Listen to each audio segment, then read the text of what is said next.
Ever thought your grocery bill was hefty? Imagine being a medieval peasant, where survival meant foraging or cultivating whatever food you could. Their daily meals, though far from gourmet, sustained generations through epidemics, famines, and relentless toil.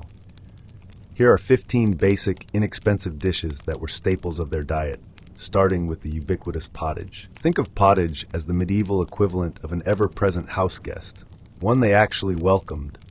This legendary soup embodied the waste not, want not ethos of the Middle Ages, constantly simmering over the fire, a testament to patience and practicality. More than just a soup, pottage was the dietary bedrock for medieval peasants, the original set it and forget it meal. Unlike our fleeting modern dinners, pottage was a deliberate, sustainable lifestyle, a direct response to the harsh realities of the era. At its core, pottage was a thick, hearty stew that could last for days, even weeks. The cooking pot rarely left the hearth. New ingredients were simply added as others were consumed, a kind of perpetual buffet, but with significantly fewer choices and much less variety. What went into it? Practically anything. The base was usually the cheapest and most readily available grain barley, oats, or rye boiled until it broke down into a thick, porridge-like consistency. Peasants then added whatever vegetables they could gather: turnips, onions, leeks, cabbage, and occasionally, if they were fortunate, carrots or peas. Research into medieval food remains indicates that the average peasant household kept their pottage active for at least 4 days before starting fresh, though many sustained their pot much longer, especially during harsh winter months. Archaeological findings from medieval village sites show that during difficult periods, pottage ingredients became increasingly scarce, often reduced to just grains and root vegetables. While all social classes consumed some form of pottage, there was a vast difference between a peasant's pot and what simmered in a noble's kitchen. Wealthy households would enrich their pottage with expensive imported spices, cuts of meat, and even wine. In contrast, peasant pottage relied on local herbs for flavor: garlic, parsley, sage, or whatever grew nearby.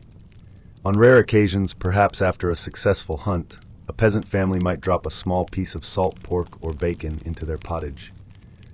This wasn't enough to make a full meat meal, but it infused the entire pot with flavor, and the fat rising to the top provided much-needed calories during hard times. Some historians estimate that medieval peasants might consume 2 to 3 pints of pottage daily, making it the true driving force of the feudal system.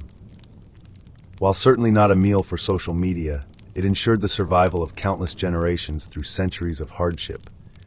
While pottage was a constant, it wasn't the only food that sustained medieval peasants. Bread, a universal food connecting ancient and modern kitchens, also played a crucial role. However, the loaves gracing medieval peasant tables would likely appall most modern diners. Forget soft white bread or artisan sourdough. Medieval peasant bread was dark, dense, and often as hard as the lives of those who ate it.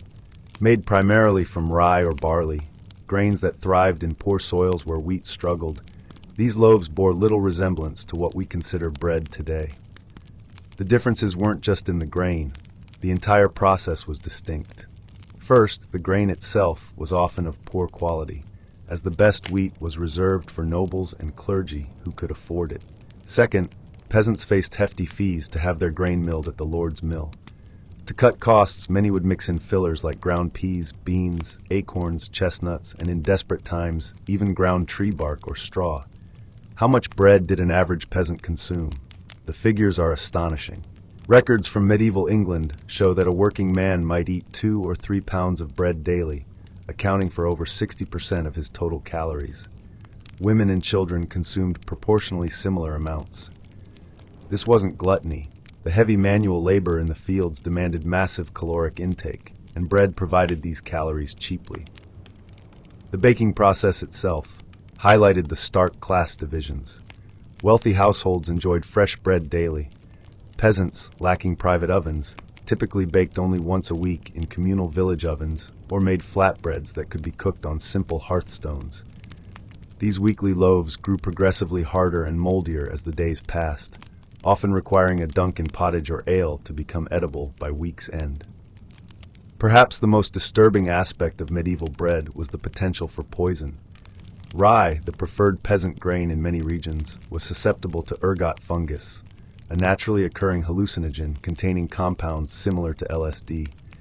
Entire villages sometimes suffered from mass hallucinations, convulsions, and even death from what was known as Anthony's fire.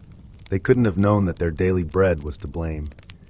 Yet, despite its dangers and deficiencies, bread was sacred in medieval culture. Stealing bread was severely punished, and wasting it was considered sinful. The medieval meal began and ended with bread.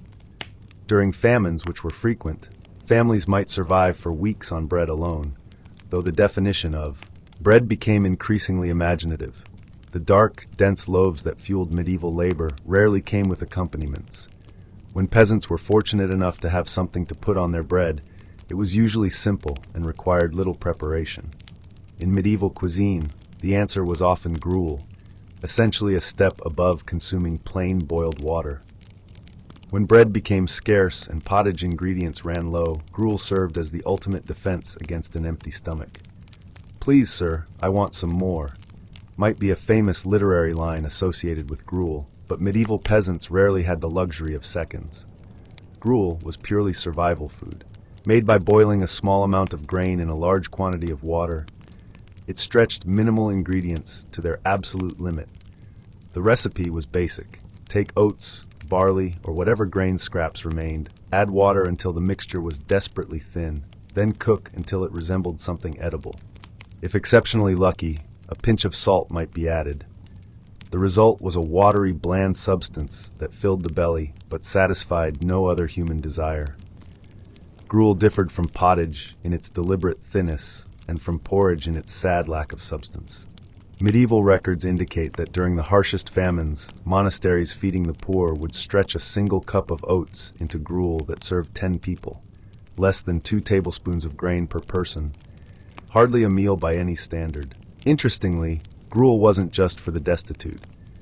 Monks across medieval Europe regularly consumed it as part of their religious practice. Monastery kitchen records from the 12th century show monks eating gruel during fasting periods, with one abbey documenting consumption twice daily during Lent.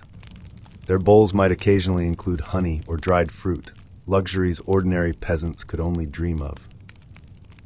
For the sick and elderly, gruel became a form of medieval healthcare. Those too ill to chew bread or too weak to digest heartier foods were fed gruel until they recovered or succumbed. Medieval medical texts recommended gruel for ailments ranging from fever to toothache, suggesting additions like herbs or wine for medicinal purposes, though peasants rarely had access to such fancy versions. Children weaning from breast milk often transitioned directly to gruel, creating generations of Europeans who never knew the concept of baby food. Court records occasionally mention children dying of malnutrition despite being regularly fed gruel, a grim reminder of its nutritional inadequacy. The taste? About what you'd expect. Contemporary accounts described it as thin, watery, and occasionally slimy. One medieval writer noted that even the dogs turned from it unless truly starving, which tells you everything you need to know. When even gruel became too luxurious due to grain shortages, medieval peasants turned to another reliable crop that thrived in poor soil and stored well through winter: turnips. The forgotten vegetable of modern cuisine once reigned supreme in medieval kitchens. While today's shoppers might overlook them, these humble roots sustained countless peasants through centuries of hardship. What made turnips so essential for medieval survival? First, they grew almost anywhere. Turnips thrived in poor soil, had a short growing season, and tolerated neglect from busy farmers. A single turnip seed could yield up to 15 pounds of food, making them among the most efficient crops a peasant could plant. Turnip stew became the medieval equivalent of fast food, quick, filling, and available year-round. The basic recipe was minimal effort. Chop turnips, add water, boil until soft, and season with salt if available. Pure sustenance. Storage was another turnip superpower. Long before refrigeration, medieval peasants stored turnips in cool, dry cellars where they remained edible for months. Some villages dug specialized turnip pits, underground storage chambers lined with straw, where turnips kept fresh from harvest until late spring. Records from one English manor in 1286 note that turnips stored this way fed village families for 7 months after harvest. Unlike many vegetables, the entire turnip was edible. Roots went into stews, leaves were added to pottage, and even the flowers could be eaten in spring. Nothing went to waste. Medieval field records suggest that a family of 4 needed to grow about 200 pounds of turnips to survive winter, a goal achievable in a surprisingly small garden plot. The humble turnip even played a role in medieval medicine. Folk healers prescribed turnip juice for coughs and turnip poultices for skin ailments. One monastery medical text claims turnips drive away winter melancholy, perhaps an early recognition of the nutritional benefits of fresh vegetables during vitamin-scarce winter months. Of course, eating turnips day after day had its downsides. Medieval writers occasionally complained about the monotony of peasant meals, with one noting that the poor eat turnips until their skin takes on the pallor of the root itself. Another drawback was less aesthetic and more aromatic. Turnips, especially when reheated repeatedly, developed a distinctive smell that permeated medieval homes. For all their benefits, turnips weren't exactly celebration food. When asked what feast he would prepare if suddenly wealthy, a medieval peasant reportedly answered, "The same turnips, but with meat." This humble aspiration speaks volumes about medieval culinary reality. While turnips often dominated the medieval table, they rarely appeared alone. Another vegetable duo frequently joined them, creating a trio of flavors that, while simple, offered both nutrition and a welcome break from turnip monotony. Could 2 vegetables clear a medieval peasant hut faster than the plague? Cabbage and onions certainly tried. This pungent pair formed the backbone of peasant cooking across Europe, adding much-needed flavor to otherwise bland meals, while simultaneously testing the limits of medieval ventilation. Cabbage earned its spot in peasant gardens by being incredibly useful. A single plant could grow very large, with heads weighing up to 15 pounds. Old farm records show that 10 cabbage plants could feed a family for months, occupying minimal garden space. The outer leaves could be picked throughout the growing season, while the inner head continued to grow, acting like food that replenished itself as you ate it. Preserving cabbage made it truly valuable. Fresh cabbage lasted weeks in cool storage, but soured cabbage, what we now call sauerkraut, kept for months. Archaeological digs have uncovered old cabbage pits in medieval villages where people fermented cabbage.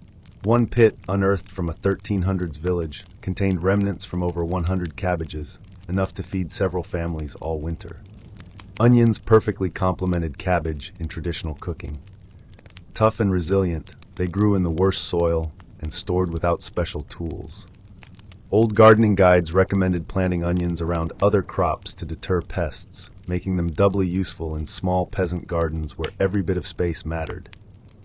Together, these vegetables transformed plain food into something with real taste. Boiled together, they made a simple side dish. Added to soup, they enhanced flavor. Mixed with tiny bits of meat, they could even become a feast. Old tax records sometimes list cabbage and onions as acceptable payment for small debts, highlighting their significant value. The digestive consequences of these vegetables were well known back then. Old court records from many villages mention issues caused by excessive gas after cabbage meals. One monastery rule even banned cabbage on days when monks expected important visitors, hinting that the ensuing flatulence was not conducive to polite company. Oddly enough, medieval doctors often distrusted vegetables. Physicians for the wealthy frequently warned nobles against eating poor people's plants, like cabbage, claiming they caused sadness and slothfulness. Meanwhile, the poor who consumed these vegetables daily survived on far less food than the rich, and likely suffered fewer of the food-related illnesses that often afflicted the wealthy. For all their benefits, cabbage and onions couldn't supply everything a hard-working peasant needed. A diet solely of these vegetables, even with bread and pottage, lacked sufficient protein. Medieval peasants intuitively understood this, leading them to seek protein wherever possible. Medieval folks didn't have protein shakes, but they certainly had mushy peas and beans. These humble crops were the everyday heroes of the peasant diet, providing the strength needed for long days of hard work in the fields. Peas and beans offered what bread and cabbage couldn't: real protein. Dried peas contained about 25% protein by weight, making them incredibly valuable during winter months when meat was scarce or non-existent. A small patch of peas could yield up to 60 pounds of dried peas, enough to help a family through the leanest periods. Growing these protein-packed foods was relatively simple, even for less skilled farmers. Peas and beans fixed nitrogen in the soil, meaning they could grow in fields where other crops had depleted the nutrients. Savvy peasants planted peas and beans between rows of other vegetables or after harvesting grain, gaining extra food from the same land. The most common way to eat peas and beans was mashed. After soaking dried peas or beans overnight, peasants boiled them until soft, then mashed them into a thick paste. Salt was added if available, and perhaps wild herbs if they were lucky. The result resembled baby food but packed a nutritional punch that kept workers going through 12-hour workdays. During the harshest times, pea and bean mash became the main meal rather than a side dish. Old records from one English village during the famine of 1315 note that families survived for weeks on nothing but pea mash and small beer, with bread becoming a luxury. Monks across Europe relied heavily on these foods. Church rules banned meat on many days of the year, sometimes more than half the calendar, making peas and beans vital to monastery kitchens. Account books from a large abbey show they stocked over 3,000 pounds of dried peas yearly for just 40 monks. That's 75 pounds per monk. Storage was another major benefit. While fresh peas and beans lasted only days, the dried versions kept for years if stored properly. Peasant homes often had clay pots or wooden barrels of dried legumes tucked away as insurance against bad harvests. One excavation at a peasant home found peas still in storage pots from 10 years earlier, still edible, if not exactly tasty. The downside? The same as cabbage. These foods caused gas. Medieval health guides warned against eating too many beans before church services or court appearances. One old joke told of a bean farmer who couldn't sell his crop because he'd tested too much of his product on the way to market. While peas and beans kept peasants alive and healthy enough to work, they weren't exactly exciting to eat day after day. Medieval peasants still craved variety whenever they had the chance to add something different to their cooking pots, and sometimes that opportunity came from surprising sources. Eat what you can get was the golden rule of medieval meat-eating for the poor. While nobles dined on roasted venison and plump capons, peasants made do with the bits nobody else wanted, the organs, feet, heads, and odd scraps that today we call offal. Animal butchering in medieval times followed strict rules about who received what parts. The lord of the manor claimed the best cuts, the tenderloins, plump breasts, and meaty haunches.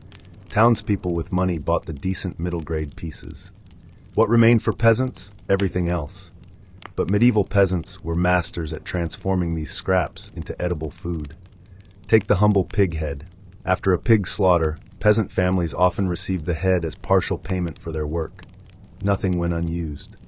The cheeks provided small but tender meat portions. The ears were cleaned, sliced, and fried crisp.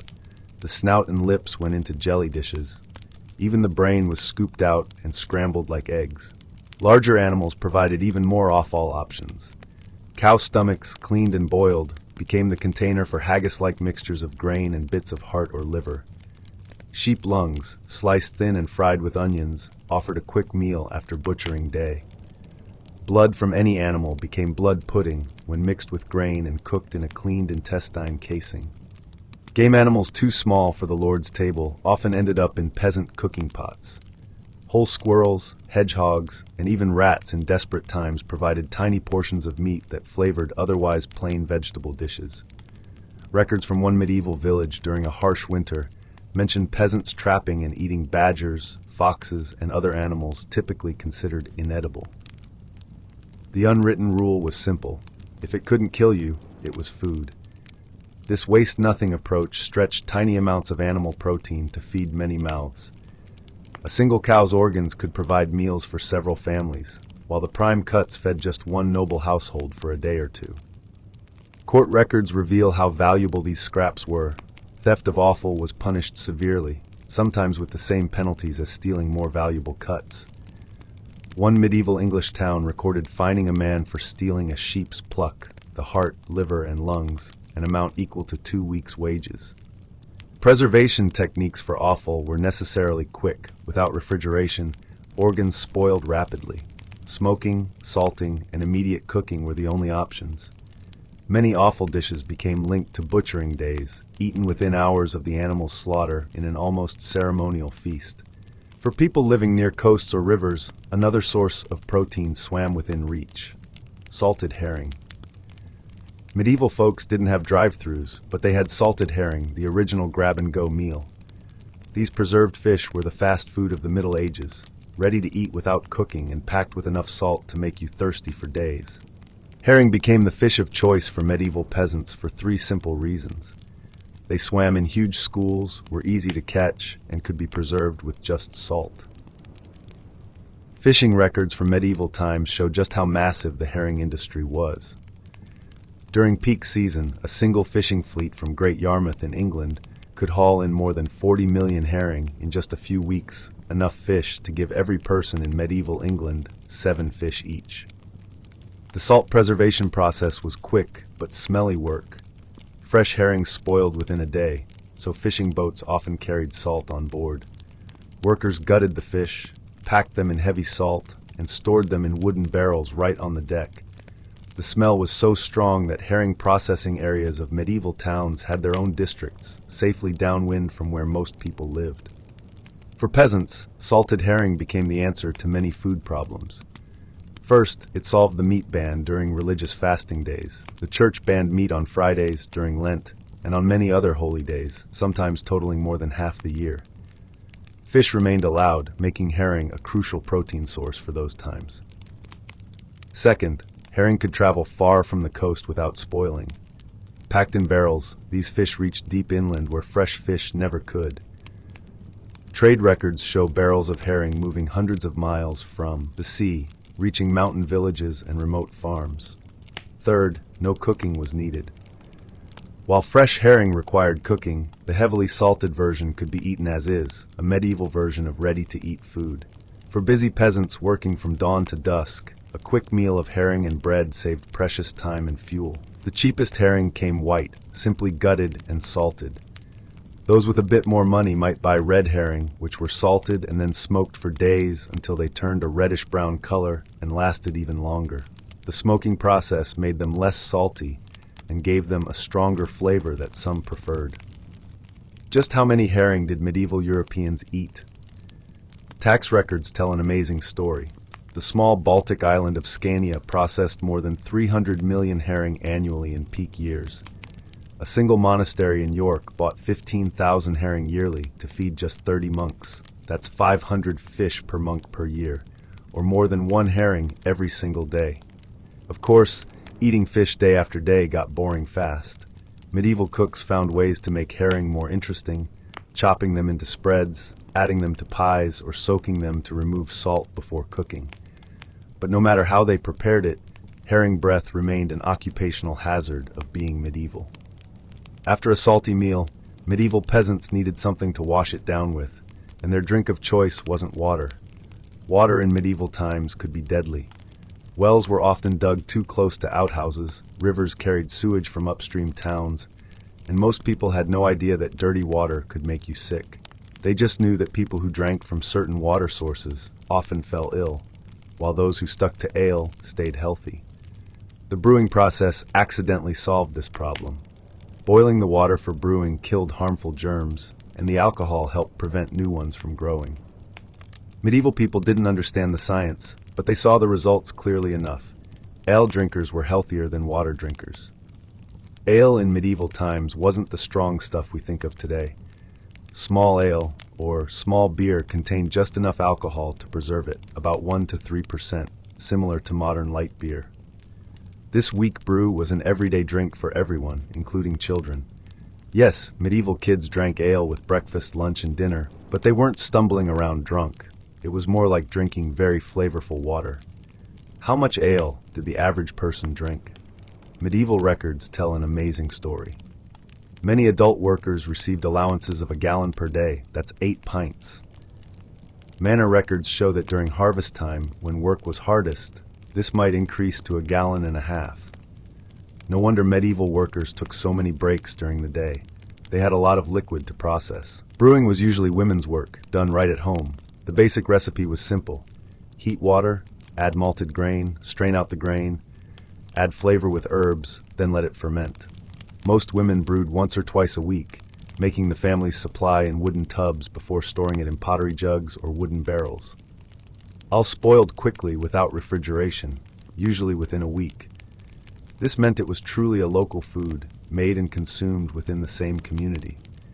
It also meant brewing was a constant chore for medieval households, as necessary and regular as making bread. Speaking of bread, ale and bread were intimate partners in medieval kitchens. Both needed grain, both used yeast for fermentation, and many households made them together on brewing day. Leftover ale could be used in bread dough, while bits of bread could start the fermentation for the next ale batch. Nothing went to waste. Ale even served as payment. Medieval work records show that many tasks were rewarded with both money and ale. Building a section of village wall might earn you 3 pence plus 2 gallons of ale. Church bell ringers often received payment in ale rather than coins. One English village paid its rat catcher with a weekly jug, perhaps to help him forget what he did all day. For special occasions and celebrations, peasants might enjoy stronger drinks with more flavor and kick. The contrast between medieval peasants sipping cider and mead and today's folks buying expensive drinks couldn't be more striking. While cider and mead were treats for the poor, they weren't luxury items, but practical solutions to food storage problems and rare sources of sweetness in an otherwise bland diet.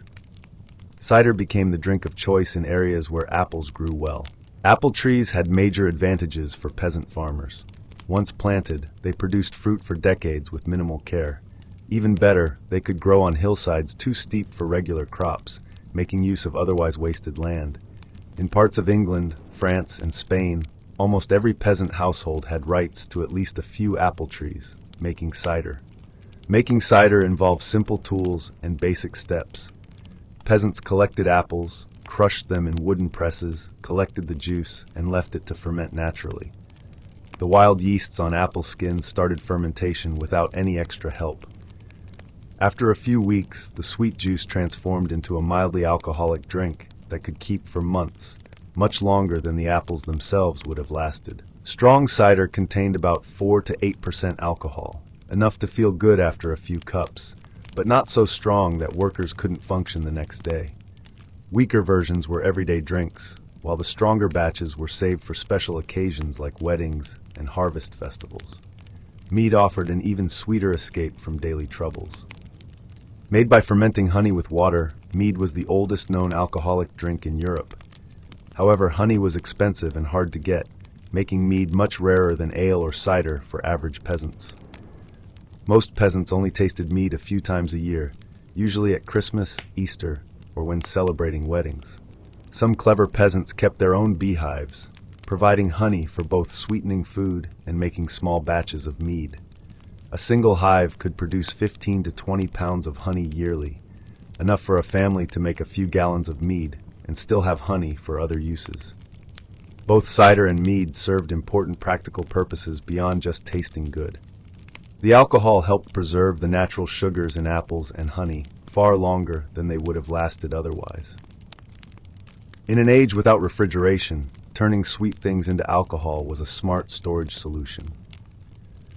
Medieval kitchen records showed that cider could last 6 months to a year if stored in cool cellars, while properly made mead could last several years. These sweet drinks also provided valuable calories during hard times. When bread supplies ran low, a cup of cider or mead delivered quick energy. Records from one English village during a food shortage mentioned adults drinking cider as a meal replacement when grain supplies dwindled. Speaking of sweetness, while honey made mead possible, it also served many other purposes in medieval kitchens, joining forces with other rare sweet treats. Sugar wasn't something most medieval peasants ever tasted.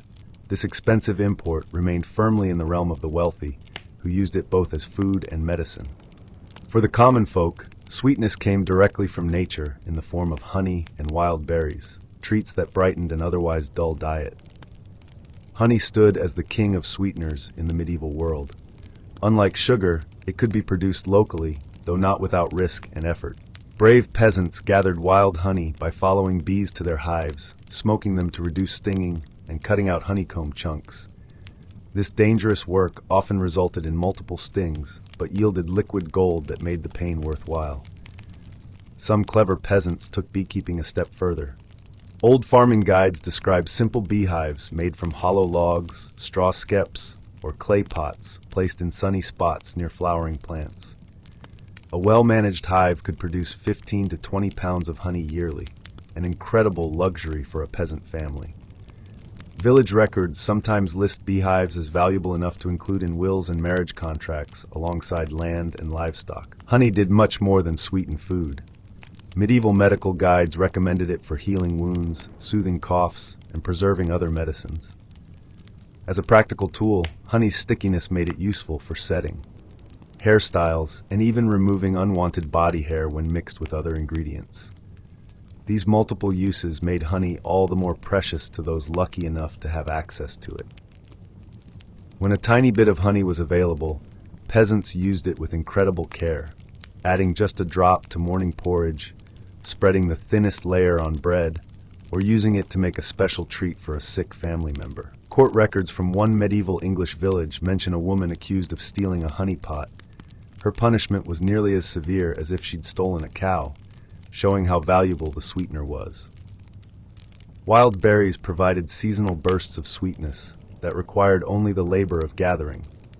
Strawberries, blackberries, blueberries, and raspberries grew wild in forests and field edges, free for anyone with time to pick them. Unlike honey, berries couldn't be preserved easily without sugar, so they remained strictly seasonal treats. Berry picking became a community activity, with children often sent out in groups to gather these precious fruits. Medieval feast records reveal how special these sweet foods were. When a lord wanted to impress guests, dishes featuring honey and berries often appeared at the end of meals. For peasants invited to these rare feasts, tasting honey-sweetened berry desserts might be a once-in-a-lifetime experience. One old joke told of a peasant who, when asked what he'd do if he were king for a day, replied he would eat berries with honey until my belly ached. A simple dream that shows how rare this combination was for ordinary people. When berries and honey weren't available, medieval peasants sometimes found other starchy foods to fill their hungry bellies. Maybe squirrels were onto something after all. Medieval peasants often turned to the forest floor for food, gathering nuts that modern folks might walk right past. Acorns and chestnuts became crucial backup foods when grain supplies ran low, turning forests into emergency pantries. Chestnuts were the easier of the two to use. Unlike acorns, chestnuts taste sweet naturally and don't require extensive processing. In areas with chestnut forests, especially parts of France, Italy, and Spain, chestnuts became known as the bread tree because they provided starchy nutrition similar to grain. A good chestnut harvest could save a village from winter hunger. How important were chestnuts? Tax records from some medieval villages assessed a household's wealth partly by how many chestnut trees they had access to. In parts of France, chestnuts made up nearly 20% of the peasant diet during winter months. One large chestnut tree could produce up to 200 pounds of nuts in a good year, enough to keep a family alive for weeks if grain ran short. Medieval peasants prepared chestnuts in several ways. Roasting was the simplest. Just toss them in hot ashes until the shells cracked open. Boiling removed more of the tannic acid and made them easier to digest. For long-term storage, chestnuts were often dried and ground into flour that could be mixed with grain flour to stretch bread supplies. This chestnut flour didn't rise as well as wheat flour, but it filled empty stomachs just the same. Acorns required much more work but could save lives during famine. The bitter tannins in raw acorns make them inedible without processing. Medieval peasants developed methods to remove these bitter compounds, usually by repeatedly soaking crushed acorns in water. The process took days and used lots of water, but the resulting acorn meal could be mixed with grain flour to make barely palatable emergency bread. During the great famines that struck Europe every few decades, these tree nuts became true lifesavers. Court records from the famine of 1315 to 1317 mention people fighting over access to nut gathering grounds, showing just how valuable these forest foods became when other options disappeared. Even in normal times, clever peasants gathered and stored nuts as insurance against poor harvests. Dried properly, both acorns and chestnuts could last for years. One medieval farming manual recommends storing chestnuts in sand to prevent mold and keep them fresh longer. The forest provided these staples, but it offered much more to those who knew where to look. Some medieval villages had strict rules about who could gather which forest foods and when, showing just how important these wild resources were to everyday survival. When truly desperate times came, peasants turned to an even wider range of hunted and wild foods from fields and forests. Medieval wild food gathering followed the changing seasons, with each month offering different options. Spring brought tender young greens like dandelions, nettles, and sorrel that appeared when food stores were often at their lowest. Young nettles, despite their sting, were among the most valuable spring finds, packed with vitamins and minerals after the long winter diet of grain and preserved foods. Peasants used thick gloves or special picking techniques to harvest them without getting stung, then boiled them to remove the sting. Summer expanded the wild menu dramatically. Meadows and woods filled with edible mushrooms, though picking them required careful knowledge. One medieval village record mentions a family that died after eating poisonous mushrooms during a food shortage, a grim reminder of the risks. Safer options included wild garlic, chickweed, and lamb's quarters, all of which could be added to pottage to stretch meager supplies. Wild onion relatives grew abundantly in many regions. Records show that during the famine years of 1310 to 1322, many communities survived partly on wild leeks and ramps dug from forest floors. These strong flavored plants provided both nutrition and flavor when little else was available. Fall brought nuts, as we've seen, but also rose hips, hawthorn berries, and crab apples, all rich in vitamin C and natural preservatives. These tart fruits rarely made tasty eating on their own, but could be stored for winter medicine and flavoring. Medieval cookbooks sometimes mention these wild fruits as additions to more palatable foods. The gathering skills of peasant women earned special recognition in medieval documents. Manor court records occasionally mention women known as particularly skilled, finders of foods who could locate edible mushrooms, identify useful plants, and knew where the best wild fruit grew. These women sometimes received payment for teaching others or leading gathering groups during hard times. Just how important were these wild foods? Studies of medieval diet suggest that in normal years, gathered plants might make up 5 to 10% of peasant nutrition. During famines, this could jump to 30% or more. One account from the Great Famine tells of villages surviving almost entirely on gathered greens and tree bark for weeks. Medieval law recognized the importance of these foods too.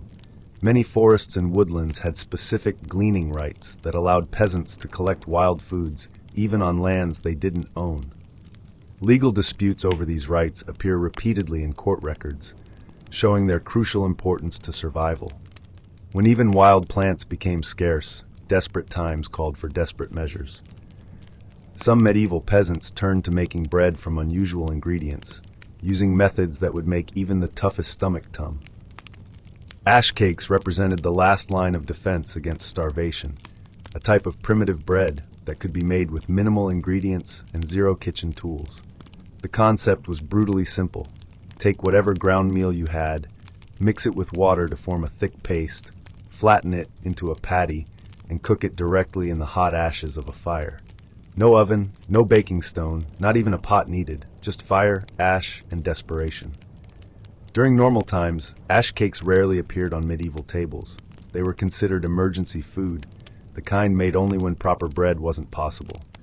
But during the frequent famines that struck medieval Europe, these humble cakes kept countless people alive. What made ash cakes so important was their flexibility.